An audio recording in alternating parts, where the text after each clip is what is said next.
Iran पर छठे दिन भी अमेरिका की बमबारी जारी है। अमेरिकी सेना ने ईरान के पुल और महत्वपूर्ण बुनियादी ढांचों को निशाना बनाया है।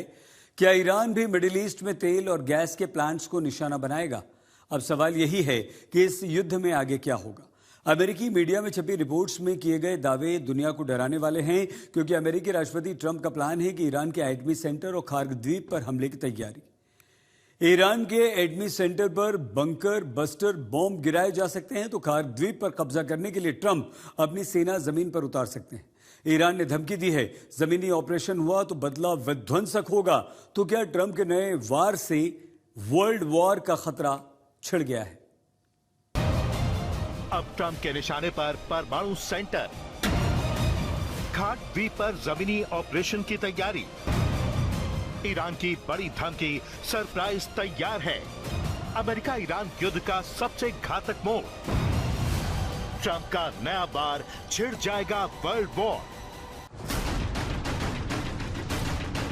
ईरान के सैन्य ठिकानों के साथ साथ ईरान के कई पुलों को निशाना बनाकर अमेरिकी राष्ट्रपति ने अगले कुछ दिनों में बड़े हमले के संकेत दे दिए हैं। अमेरिकी मीडिया में छपी रिपोर्ट के मुताबिक ट्रंप का अगला टारगेट ईरान के खार्ग द्वीप और पिकैक्स माउंटेन के नीचे मौजूद अंडरग्राउंड एटमी सेंटर है। दावा यही है कि ईरान के खार्ग द्वीप पर कब्जा करने के लिए अमेरिकी राष्ट्रपति जमीनी ऑपरेशन को मंजूरी दे सकते हैं, तो वहीं पिकैक्स माउंटेन पर हमले के लिए बंकर बस्टर बम का इस्तेमाल कर सकते हैं। बीते साल इजराइल और ईरान युद्ध के दौरान ट्रंप ने ईरान के परमाणु सेंटर पर बंकर बस्टर का इस्तेमाल किया था, तो वहीं फरवरी में शुरू हुए युद्ध के बाद ट्रंप खार्ग द्वीप पर बम बरसा चुके हैं।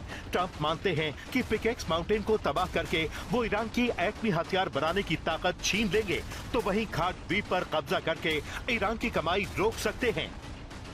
अमेरिका ने वेनेजुएला में जीत हासिल कर ली है, जो अब लाखों बैरल तेल का उत्पादन करने के लिए वॉशिंगटन के साथ काम कर रहा है, और इसी तरह ईरान में भी बड़ी जीत हासिल कर रहा है। आप इस परिश्रम का फल बहुत जल्द देखेंगे। ईरान के खिलाफ चल रही सैन्य कार्रवाई को ट्रंप अपनी जीत बता रहे हैं। इसी जीत का ढिढोरा पीटने के लिए ट्रंप के टारगेट पर ईरान का पिकैक्स माउंटेन न्यूक्लियर कॉम्प्लेक्स है। Pickaxe mountain nuclear complex Iran के नतांज न्यूक्लियर फैसिलिटी के पास पहाड़ के नीचे मौजूद है, यानी पूरी परमाणु साइट अंडरग्राउंड है। खबरों के मुताबिक 100 मीटर मोटी चट्टानों के नीचे ये साइट है, जहां पर एडवांस सेंट्रीफ्यूज बनाए जाते हैं। हालांकि अमेरिका को शक है कि इसी साइट का इस्तेमाल ईरान अपना यूरेनियम एनरिच करने के लिए कर रहा है। संभव है कि यहीं पर ईरान परमाणु हथियार बनाने की कोशिश में जुटा हो। लेकिन ट्रंप की मुसीबत ये है कि पिकैक्स माउंटेन न्यूक्लियर कॉम्प्लेक्स को अमेरिका अपने सबसे ताकतवर GBU-57 बंकर बस्टर बम से भी पूरी तरह तबाह नहीं कर सकता, क्योंकि पहाड़ की मोटी चट्टानों के नीचे ये साइट मौजूद है। मतलब यही है कि ट्रंप के दिमाग में ईरान के इसी परमाणु सेंटर की तस्वीरें घूम रही हैं। Well, a deal that wasn't going to be good for us is the line, ultimately, because, I'm playing it out and we're going to see, and that's what I do. I negotiate, they negotiate. They're very good negotiators. They're crafty. But in the end, we have all the cards because we've defeated them militarily. Look, they have no Navy. Every ship, they have 159 ships. Every one of them are at the bottom of the sea. If we didn't hit them with the B-2 bombers 9 months ago, they would have a nuclear weapon right now. Wall street journal की report में दावा किया गया है कि Trump pickaxe mountain पर हमला करने का आदेश किसी भी वक्त दे सकते हैं। दरअसल ये ईरान का एक ऐसा एटमी सेंटर है जिसे लेकर अमेरिकी और इजरायली अधिकारियों का मानना है कि ये ईरान के परमाणु कार्यक्रम को जारी रखने में बड़ी भूमिका भविष्य में निभा सकता है। अमेरिका के institute for science and international security ने 2022 की एक रिपोर्ट में अनुमान लगाया था कि पिकैक्स माउंटेन के नीचे मौजूद एटमी सेंटर में यूरेनियम एनरिचमेंट के साथ साथ दूसरी परमाणु संबंधी गतिविधियां भी चल रही हैं। अमेरिकी थिंक टैंक मानते हैं कि ताजा सैटेलाइट तस्वीरों से पता चलता है कि जून 2025 के संघर्ष के बाद एटमी सेंटर में निर्माण का काम फिर से शुरू किया गया। बड़ी बात यह है कि पिकैक्स फोर्डो की तुलना में ज्यादा गहराई में है और इसके बारे में कम जानकारी है। साफ है कि ट्रंप की हिट लिस्ट पर ईरान का पिकैक्स एटमी सेंटर है, तो ईरान का खार्ग द्वीप भी है। आखिर ट्रंप की नजर ईरान के खार्ग द्वीप पर क्यों है? नंबर 1, खार्ग द्वीप को ईरान की टकसाल कहा जाता है। नंबर 2, खार्ग द्वीप से ईरान अपना 90% तेल भेजता है। नंबर 3, ईरान की कमाई का सबसे बड़ा जरिया है खार्ग। नंबर 4, खार्ग द्वीप से ही चीन को तेल सप्लाई होता है। नंबर 5, खार्ग छिना तो ईरान की लाइफलाइन कट जाएगी। ईरान पर दशकों से पश्चिमी मुल्कों ने प्रतिबंध लगा रखे हैं। ऐसे में ईरान की कमाई का बड़ा जरिया उसके तेल और गैस भंडार हैं। ये वही गैस और तेल हैं जिससे ईरान की इकोनॉमी प्रतिबंधों के बावजूद दौड़ रही है। ईरान में पैदा होने वाले तेल का बड़ा खरीदार चीन है। यही वजह है कि पश्चिमी प्रतिबंधों के बावजूद ईरान अपना तेल लगातार बेच रहा है। तेल और गैस की कमाई से ही ईरान अपने मिसाइल और परमाणु प्रोग्राम पर पानी की तरह पैसा बहा रहा है। लिहाजा ईरान की कमर तभी टूटेगी जब कमाई के सबसे बड़े जरिए पर चोट हो। I don't like giving deadlines, but they pretty much know. They know the story. They better behave. Trump मानते हैं कि खाग द्वीप पर कब्जा करके ईरान की तेल से होने वाली कमाई रोकी जा सकती है। ऐसा करके ईरान की युद्ध लड़ने की ताकत छिन जाएगी। दूसरा, खाग पर कब्जा करके उसकी जमीन का इस्तेमाल उसके खिलाफ युद्ध में करना। तीसरा, खाग पर कब्जा करने के बाद ईरान पर हुर्मुज़ स्ट्रेट खोलने का दबाव डाल सकते हैं। वहीं ईरान ने चेतावनी दी है कि अमेरिका ने ग्राउंड ऑपरेशन शुरू किया तो अंजाम बहुत बुरा होगा। अगर वॉशिंगटन ईरान पर जमीनी हमला करता है तो अमेरिकी सेना या तो पकड़ी जाएगी या उसका नरसंहार कर दिया जाएगा। अगर अमेरिका के हमले दोहराए गए तो फारस की खाड़ी के किनारे बसे देश पूरी तरह से अंधेरे में डूब जाएंगे। अगर ईरान के खाग द्वीप और एटमी सेंटर पर ट्रंप हमले की तैयारी कर चुके हैं तो ईरान भी पलटवार के लिए तैयार है। अगर ईरान के अहम ठिकानों पर हमला हुआ तो ईरान भी मिडिल ईस्ट में तेल के कुओं और बुनियादी ढांचे को निशाना बना सकता है। बड़ी बात यह है कि ईरानी सेना ने चाबहार बंदरगाह पर हमले के बाद मिडिल ईस्ट में अमेरिका से जुड़े 5 बंदरगाहों को निशाना बनाने की धमकी दी है। Jebel Ali port UAE, Mina Salman Bahrain, Shuaiba port Kuwait, Hamad port Qatar, King Fahd industrial port Saudi Arabia. इसी बीच कुवैत ने ईरान पर गंभीर आरोप लगाए हैं। आरोप यह है कि ईरान ने एक पावर प्लांट और समुद्री पानी को मीठा बनाने वाले प्लांट पर हमला किया।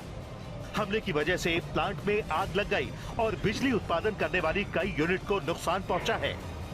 मतलब यही है कि ईरान का बदला शुरू हो चुका है। दूसरी तरफ तेहरान के मेयर ने धमकी दी है कि अब ट्रंप दुनिया के किसी कोने में सुरक्षित नहीं है। खामेनेई की हत्या के जिम्मेदार लोगों को सजा जरूर मिलेगी, ये दुनिया का हर एक मुसलमान चाहता है। इस हत्या का बदला लेना तय है। अमेरिकी राष्ट्रपति ट्रंप अब दुनिया में कहीं भी सुरक्षित नहीं रहेंगे। तेहरान के मेयर ने ट्रंप पर हमले की धमकी दी है तो ईरान के एक धर्मगुरु ने ट्रंप को कब्र में पहुंचाने का ऐलान किया है। अमेरिकी राष्ट्रपति डोनाल्ड ट्रंप सेना के बल पर हुर्मुज़ को फिर से खोलने की किसी भी महत्वाकांक्षा को अपने साथ कब्र में ले जाएंगे। जल मार्ग को फिर से खोलना क्षेत्र में अमेरिकी आक्रामकता की समाप्ति पर निर्भर है। ईरान के सशस्त्र बलों को युद्ध की गति बढ़ानी चाहिए और अपने लक्ष्य क्षेत्र का विस्तार करना चाहिए। इस इलाके में इजराइल और अमेरिका की मदद करने वाले तेल कुएं और सैन्य अड्डों को हिट लिस्ट में शामिल करना चाहिए। ईरान की नीति या तो सभी के लिए ऊर्जा या किसी के लिए नहीं है। ये वही धमकियां हैं जिनका जिक्र अमेरिकी राष्ट्रपति खुद कर चुके हैं। Aware of any credible threat by Iran against Air Well, Force I have One? a threat all the time. I'm #1 on their list before you. But if I go, you go, right? But was there a So specific threat perhaps today? someday you want to change professions. हमारे संवाददाता सुमित चौधरी इस समय हमारे साथ मौजूद हैं। सुमित, अब तो अमेरिका ने ईरान के बुनियादी ढांचों पर हमले शुरू कर दिए। ऐसे में अब आपको क्या लगता है, ईरान की तरफ से सुमित क्या सैन्य कार्रवाई हो सकती है? सईद, वैसे तो अगर आप देखें कि पिछले 6 दिनों से लगातार अमेरिका ने ईरान के कई मेजर इंफ्रास्ट्रक्चर्स को टारगेट किया और कोस्टल एरियाज के उस इंफ्रास्ट्रक्चर को टारगेट किया गया है जहां से लगातार आईआरजीसी की मूवमेंट हो, सर्विलेंस हो, या फिर आप कह सकते हैं कि वो कंट्रोल करता था स्ट्रेट ऑफ हॉर्मुज़ पर। और उसी का जवाब अब ईरान ने भी देना शुरू किया है। ईरान ने सीरिया तक अटैक करने शुरू कर दिया। और अगर आप सारे पहलुओं को नजर करें तो आप समझेंगे कि ईरान अब भी बहुत कैलकुलेटिव तरीके से पिन पॉइंटेड लोकेशंस पर अटैक कर रहा है, उन स्ट्रेटेजिक लोकेशंस पर अटैक कर रहा है जहां पर अमेरिका की या तो मौजूदगी है या उसने वहां से कमांड एंड कंट्रोल सेंटर अपने बनाए हुए हैं। लेकिन ईरान की तरफ से अब भी ये कहा जा रहा है कि उसके कई अटैक जो फ्यूचर में अटैक होने वाले हैं वो सरप्राइज अटैक होंगे, यानी वो अटैक या सिर्फ मिडिल ईस्ट तक सीमित होंगे या फिर वो कई और जगहों पर भी अटैक कर सकता है, क्योंकि देखिए एलिमेंट ऑफ सरप्राइज इस पूरे जंग के अंदर बहुत इंपॉर्टेंट है। इससे पहले भी स्टेट ऑफ हॉर्मूज को बंद करना एक सरप्राइज था और उसके बाद ईरान ने वहां पर माइंस को बिछाना शुरू किया। ईरान ने अब दोबारा से कहा गया था कि यूएस की तरफ से जब लगातार ये बीच की बातचीत चल रही थी तब भी आईआरजीसी जो थी वो स्टेट ऑफ हॉर्मूज पर माइनिंग का काम कर रही थी, वहां पर लगातार वहां पर अपनी माइनिंग का काम जारी किया हुआ था। तो ऐसे में अब ये पूरे सिनेरियो को अगर आप देखें तो एक गंभीर पहलू पर जाता जा रहा है, जहां पर ऐसा लग रहा है कि ना तो ईरान रुकने वाला और ना ही अमेरिका रुकने वाला। और अगर इसी तरीके के मेजर इंफ्रास्ट्रक्चर्स को टारगेट करने का सिलसिला जारी रहा तो निश्चित तौर पर ईरान इसमें एक कदम आगे बढ़ेगा। वो ना सिर्फ मिडिल ईस्ट में बल्कि उन तमाम देशों पर अटैक करेगा जहां पर अमेरिका की मौजूदगी है। और शायद इसी वजह से ईरान की तरफ से कहा जा रहा है कि उसने अभी कुछ ऐसे सरप्राइज हैं जो बचा कर रखे हुए हैं। और इन्हीं अंदेशों के बीच में कहा जा रहा है कि देखिए ना तो ईरान रशिया की सुन रहा है, ना ही चाइना की सुन रहा है और पाकिस्तान की भी नहीं सुन रहा है। तो ऐसे में जो पहलू जो इंडिकेशन मिल रहे हैं वो यही दिखा रहे हैं कि ये जंग एक बहुत ज्यादा विध्वंसक दौर में जाती जा रही है और ऐसे दौर में जिसका खामियाजा पूरी दुनिया को भुगतना पड़ सकता है।